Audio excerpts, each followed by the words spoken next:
everybody, and welcome to episode 78 of Community Service Hour. Today, we're going to talk about the European kill switch regulation from Europe that is going to affect smart contracts. So this is called the European Data Act, Article 30.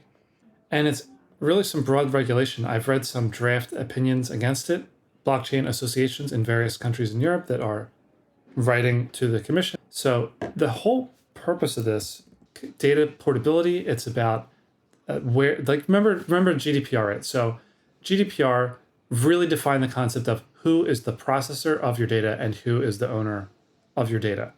And what that was supposed to do is that was supposed to notify people who are data subjects, people whose data is being used, that where your data is being stored. Now that companies got smarter, what they do is they just make everybody as the data custodian. Like when you use Slack, so I have like 12 different accounts on Slack, and I tell Slack, hey, I'd like to delete my account, and they just say, no, we can't delete your account. The idea was, we'll just make it very clear who has your data and then make them accountable to you. And then in practice, they just give you a middle finger. There's literally no way to delete a Slack account. You literally just can't do it. You can call them, you can mail them, you can mail their legal department, you can opt out, you can click all the buttons. You cannot delete an account in Slack. That's how GDPR works. So in the next step of that, this is talking about how to delete data and how to, I don't know if this is, really the full companion to GDPR, but this is definitely in the same direction. Protection of databases created by investment, even if it's not original. They're definitely thinking of the things that were kind of left out of GDPR. Complements Data Governance Act. Does it? Yep. Does it have like an overarching theme? That seems like it's a slew of things. This is really adding on to GDPR. Okay. There's a major concept here of Internet of Things. Should be, like often referred to. So they're not defining the thing. They're saying this is what some other people refer to it, and it's saying it should be covered. But then they're giving us some other definitions: land-based telephone, television, satellite networks, near-field communication. Trying to say, like, we can do whatever we want with anything that could possibly relate it to what anyone calls Internet of Things. Yeah. Right. Article 30. Essential requirements regarding smart contracts for data sharing. There's a fundamental misunderstanding of what is a smart contract as soon as you start reading this heading. Problem is, smart contracts don't share data. Blockchains share data. So that's kind of weird. So, and Article 30 is not too long, so let's go over the points here. The vendor of an application, so who's the vendor, what is an application, using smart contracts, or the person, the developer, who involves deploying smart contracts for others, shall comply. So here's their wish list of things that they want smart contracts to do. Ensure the thing is robust to avoid errors. So it is now illegal to deploy a smart contract that has errors in it? Okay. Oh, that would be great. Make a smart contract who claims to be in violation of Article 30. So deploying it would be illegal, but legal at the same time. Gödel incompleteness theorem hack against this. Safe termination and interruption. Ensure that a mechanism exists to terminate the contract. So there's the sentence right there. You have to add this in there. Shall include functions which can reset or instruct the contract to stop or interrupt the operation. Data archiving and continuity. If it must be terminated, it must be possible to archive transactional data.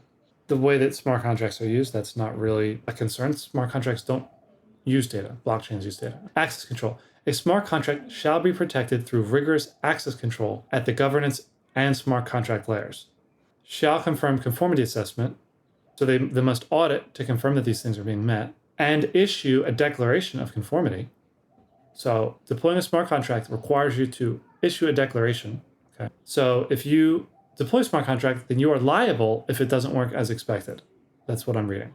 So you're going to sign a document that says, my smart contract does not have functional errors. And then you're going to be liable for doing that. Smart contract that is meant to be harmonized with standards shall be presumed to be in conformity.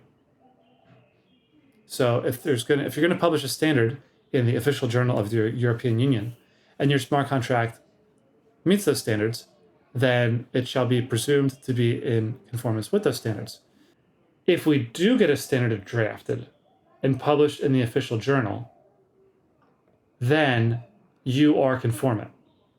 Whether you conform or not, you meet the conformity requirements if you follow the standard published in the journal. So, if we could publish something in the journal that says ERC 721 does not allow backdoors, then you could say I'm conformant with the standard no backdoors, and therefore you meet the requirement that a backdoor is in there. So by saying you don't have a backdoor, you do have a backdoor. I'm assuming this is not an open access journal, that not anybody can just publish this stuff there. But okay, so that's an But it's article. not self-terminating. Right. But it is. If we're able to create something that's published here that has a backdoor to the backdoor that says, oh, you shall not have a backdoor. In following that thing, you are no longer necessary to do the things in Article 1 here, in Section 1. Either A, you do the things, you have the backdoor, you have the robustness and the data archiving, which doesn't even make sense. Or B, you follow any of the published standards. And it says published in. So all we have to do is get it published in there, and they can't revoke it because they didn't say anything about the current version or unpublishing. That would be funny. Like to get it published, make them publish it by accident somewhere else.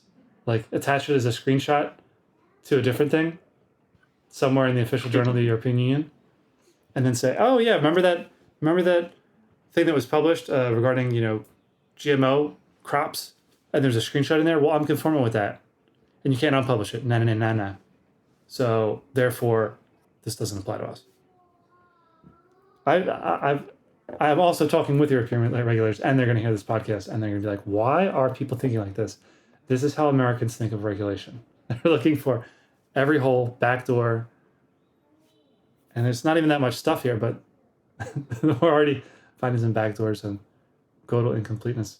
Where harmonized standards referenced here do not exist, or where the Commission considers the standards are insufficient, if it gets published in the law books, then that counts. If there's no law and the Commission wants to make their own rules, then those rules apply. Or otherwise, you need to have a conformity assessment that works. Well, they're going to force or I guess they think they're going to force every blockchain ecosystem to put all these features into every smart contract. Yeah. I guess Bitcoin will be illegal. Yeah, maybe the vendor of an application using shall comply. Or the person that involves the deployment. I mean, it's already deployed. So does that mean it's grandfathered? Does it define smart contracts anywhere? Computer programs on electronic ledgers that execute and settle transactions based on predetermined conditions. That is literally everything on a computer. A calculator, so here it is. So here's the application. So I have 53 gigabytes of computer programs on an electronic ledger that is executing and settling transactions. Is this settled? Here's the settlement. So here's the paper tape, right? That's a settled transaction. 10. These are the predetermined conditions. Here's the settled transaction. And here's the program on an electronic ledger. That's a smart contract, according to this regulation.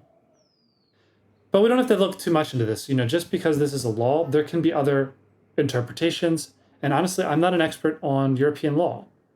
Okay, in the US, the way the regulation works is you fight against it however you want. You can go back to the Constitution, you can go back to any interpretation, anywhere, and just grasp for something and say this law doesn't apply. Yeah, but the way this is written, I don't think I know of a smart contract that is legal, or even a blockchain itself that's legal. Oh, is the blockchain itself a smart contract? Right. That's what's in my head. the operation of a blockchain requires programs on top of a ledger, right? It's not just the ledger. This is a complaint that I have of a lot of smart contract blockchains, specifically Ethereum, is that they keep publishing new versions. If it's Ethereum, we could be saying that every time that they make a blog post proposing a new version of Ethereum, that's a deployment. But Bitcoin, because it does not have upgrades, is not deploying new Bitcoins. So Bitcoin's not changing. There's not a new deployment of Bitcoin code. Ethereum is changing. These are new deployments. Therefore, it's kind of like that's a smart contract. Right, but I wonder if that's moot because Bitcoin was deployed at some point. Guys. What's good, Tyrone? Hey. What William sent you this video that was created about that you are in actually. I just messaged it to you right now. But I wanted to jump into this conversation. Were you guys talking about Bitcoin blocks or Ethereum blocks? What was the I just jumped in right now. I'll bring up. So there's this rule that's coming into effect in Europe. They're making laws about smart contracts, what smart contracts are allowed to do. Based on the definition, it sounds like the blockchain itself is a smart contract. Is Ethereum as a whole illegal under this regulation? Bitcoin is different because Bitcoin does not have new versions. So the Bitcoin that we're using is the OG original Bitcoin. Well, I don't think that matters because it's saying the vendor of an application using smart contracts. Or even if Bitcoin was deployed a long time ago, if people are using it, then the people using it, and that includes anyone in the ecosystem from miners to people building applications. So are we looking at Ethereum like a tree, and every time it has a new version, that's a branch, which makes it legal? Well, I'm saying they're both fall under these requirements based on the way the EU is wording this. Because there's the chain, but then the mining is a client. So that's an application. You guys don't feel like they're just trying to control this somehow and figure out a way to slip it under their hand so that they can have the power over this? I'm not going to ascribe any motivation to this. And, I want to work with these people. I guess I'm just saying, as far as it being legal or illegal, if they're the ones creating the laws or they're the ones that are pushing for these laws, it kind of just sounds like they're just trying to control it when it should be something that's not controlled by one person or a party of higher power people, if that makes sense. Another interpretation here, and they said this is real easy. All you have to do is just take the sentence here, and instead of regulating smart contracts, only regulate smart contracts that do data sharing in Internet of Things stuff. If you only read this for smart contracts related to data processing, well, that makes sense. All this makes sense. You don't even need to say that because it's just everything that has license plates in them or birthdays or private information should be subject to data sharing requirements. And maybe that's the solution. Maybe if you read this a different way, is these are not requirements for smart contracts.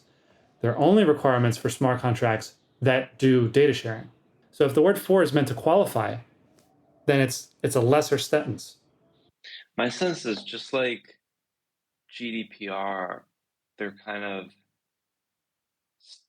staking a claim, kind of like what Tyrone said, giving themselves cover to basically make any kind of decision about how anything related to blockchains work inside of the European Union.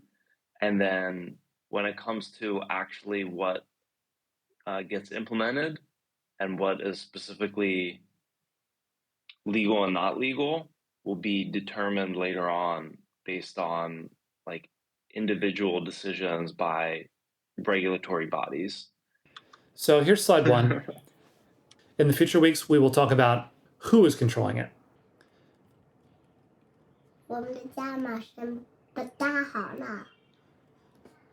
If you have to comply with this regulation, if you're the person who's building this compliant smart contract, I recommend you create something like a DAO.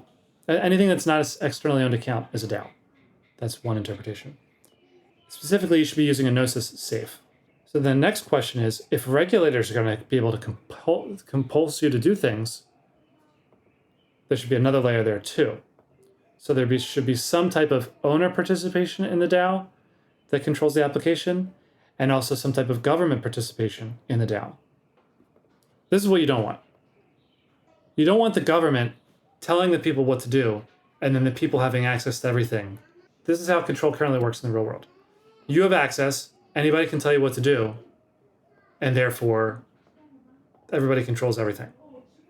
The good way is that you use smart contracts to evaluate who has access. And the government has some specific access, and the owner has some specific access, and this all goes into an access control contract. It appears that this is allowed by the regulation because it says, shall be protected through rigorous access control at the governance and smart contract layers. This is a more rigorous access control than this, where the owner can do anything. But that is the basic idea.